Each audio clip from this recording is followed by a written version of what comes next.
Greetings, Audi fans. Today we're doing something that's not an Audi. See that? That's the Porsche 964. It's a 91 Carrera 2. And I'm going to show you what we're doing. It's a real quick and easy thing. So I recently put the cup bypass pipe in the secondary muffler location. We're just going to call this Porsche sound enhancement across the board, both interior and exterior. So I pulled the speaker off. And if you're ever going to upgrade your stereo, this is very easy to do. This one, simply just unscrew counterclockwise. And there's, I think, 3 Phillips screws behind that. This one has 4 Phillips, but you need a little pry tool like this, piece of cardboard to stick up against the door panel so you don't destroy it with your pry tool.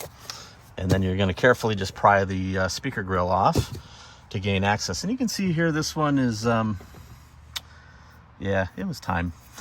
So we're gonna get rid of this. I've got an old Blaupunkt detachable phase CD unit that we're gonna get rid of. We're actually gonna put a Continental head unit in this with some Bluetooth that looks mostly OEM.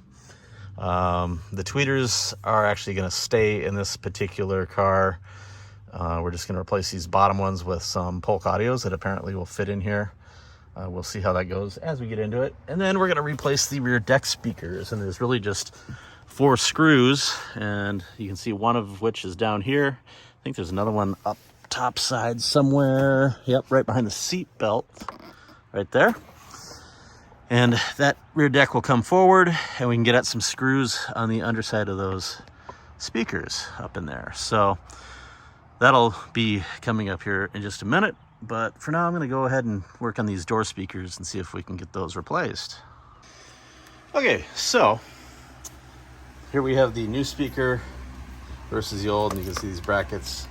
The holes do line up, but you can see the ears don't fit down in the bracket the way the old one does. And this, of course, gives it a very, very nice, smooth, flush mounting. So I can tell already that's going to be a problem when I go to put this speaker grill back on. And ironically, I picked these. I had seen a forum post talking about direct OEM replacements that could be used behind the stock grills.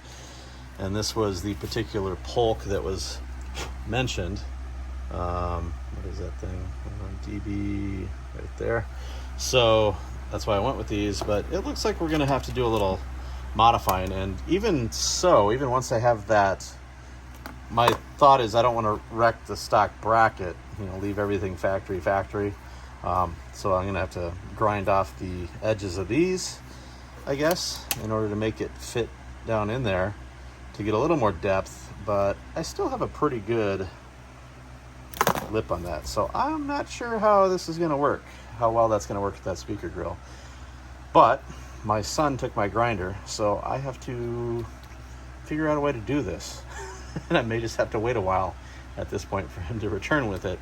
But we shall see how well this works. And I also noticed that this particular surround has a crack in it, so I'm going to fix that while it's off as well. And we'll go from there. We'll see how this goes. So the fronts were pretty straightforward. Popped the new grills back on over those Polks. It actually worked out okay so far. Now we're doing the rear deck. Literally 4 screws, and we left the seat belts intact. Then you just wiggle this parcel shelf out away. The only trick is this part here on the wiper is a bit of a pain to get loose, and it's probably going to be a pain to line up going back in.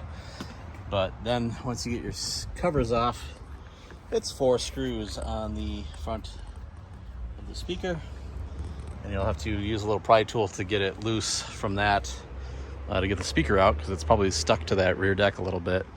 But once we do that, we got the new Polk Audio DB series in the other side already.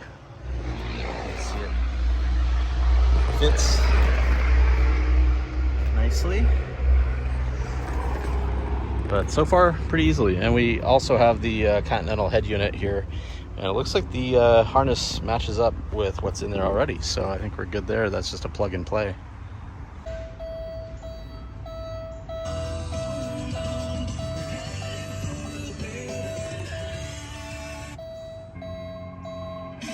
It's like it was yesterday.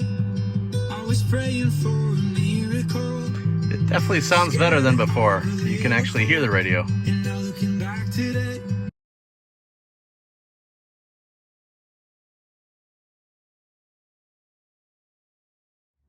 So we're back in the 964, and I had mentioned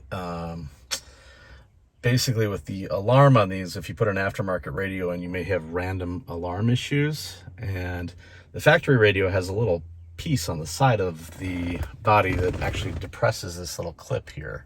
So there's like a little pressure clip right up there that needs to get contact. And if that makes contact with the metal body of a radio, your alarm goes off. So the solution on the prior Blaupunkt that was in this car was to have, there's this little piece of silicon board here that was more or less hot glued to the side of the prior radio, which then pushed that clip but kept the metal to metal contact away. So have the issue of random car alarm now that I've installed this Continental head unit, and I honestly had forgotten about that